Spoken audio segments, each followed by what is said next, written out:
কিয়ামতের ওই কঠিন ময়দানে 7 শ্রেণীর ব্যক্তিকে রব্বুল আলামিন তার আরশের নিচে ছায়া দিবেন। তার মধ্যে প্রথম শ্রেণীর ব্যক্তি হলো ইমামুন আদিল, যে ইনসাফের সাথে বিচার করে, যে জাস্টিস সমাজে সার্ভ করে, যে সুশাসন নিশ্চিত করে, ওই ইমামুন আদিল। আদিল শব্দটা বুঝছেন না? ইন্নাল্লাহা ইয়া'মুরু বিল আদল, পাইছেন? আদিল। 7 শ্রেণীর ব্যক্তিকে আল্লাহ তাআলা সুশীতল আরশের নিচে ছায়া দিবেন, যেদিন তার দেয়া ছায়া ছাড়া কোনো ছায়া থাকবে না।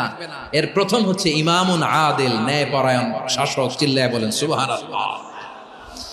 আবার বিশ্বনবী বললেন, ইন্নাল মুকসিতিনা ইনদাল্লাহি আলা মানাবিরা মিন নূর আন ইয়ামিনির রহমান। কিয়ামতের দিন যারা ন্যায় পরায়ণ হিসেবে আল্লাহর সামনে দাঁড়াবে, কিয়ামতের দিন রব্বুল আলামিন তার আরশের ডান দিকে ওই ন্যায় পরায়ণ লোকদের জন্য আরশের ডান দিকে একটা নূরের